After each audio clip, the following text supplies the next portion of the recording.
What's up, everybody, and welcome to ReelTime for the real, everyday movie fan. I'm Josh Williams. And I'm Ryan Murphy.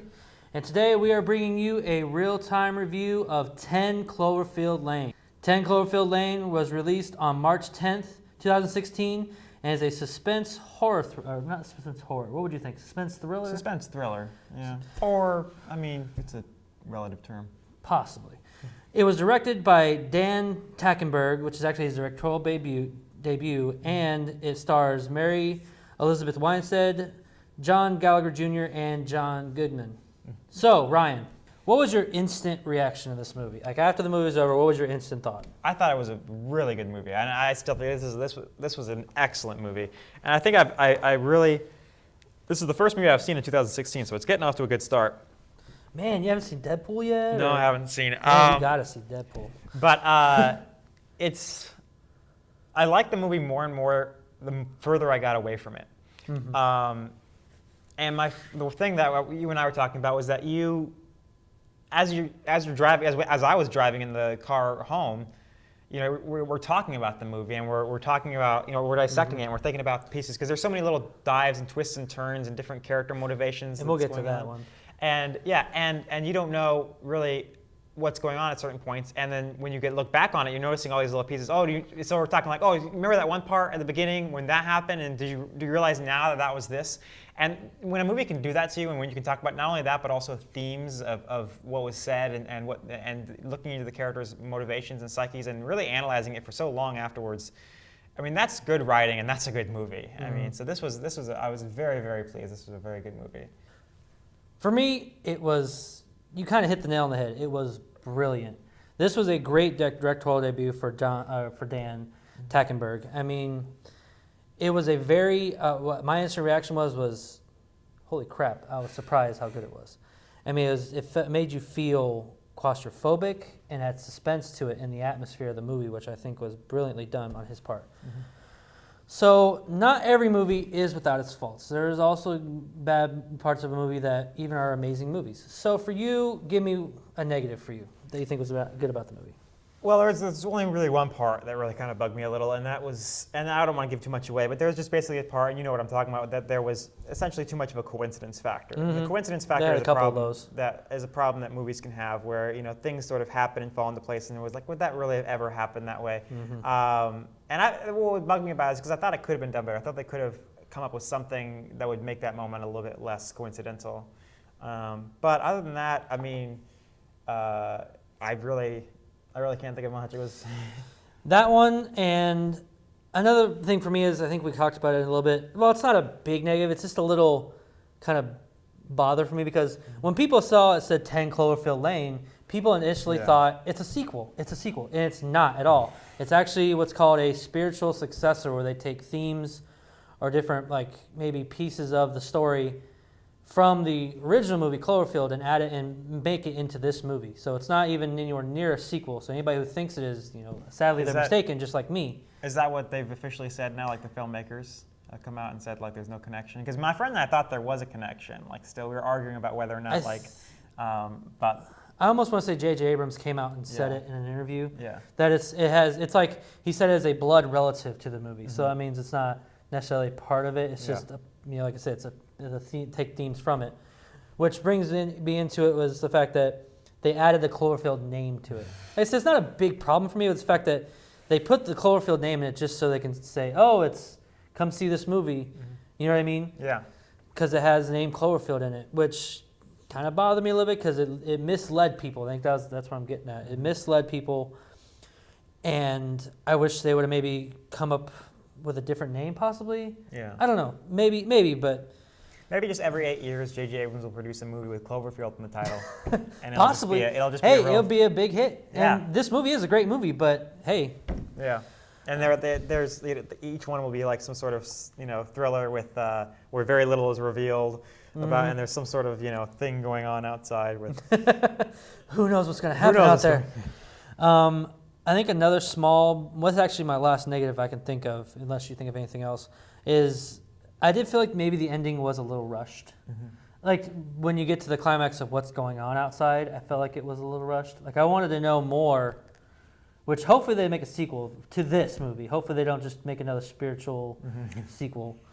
But I did feel like it was maybe a little rushed to its climax, and like things just happened. It progressed way too fast at the end, where the tone and how it was played out throughout the first 2 acts was kind of a little bit of a slow burn, and then just kind of everything happened. Yeah, it's not like I said, it's not a big bag. It's not a bad thing. Like I said, this is a very small, little finite little bits and pieces I might have a problem with a little bit. But yeah, for you, anything else you can think of? I thought maybe the ending actually dragged out a little bit too much. Oh, you did? You think so? I thought it dragged out a little bit too much. It's probably kind of the opposite. But I mean, you can't. It was just. Well, we don't want to give too much away. Yeah, we don't want to. But it's yeah, really hard to talk because the ending is actually it's cool. Yeah. But I really enjoyed the movie. I just think it's great to see really good writing in a movie, and I think it's just because it's really good writing and really good acting and just really good everything. It's a really, really good movie. Go see the movie. Yeah.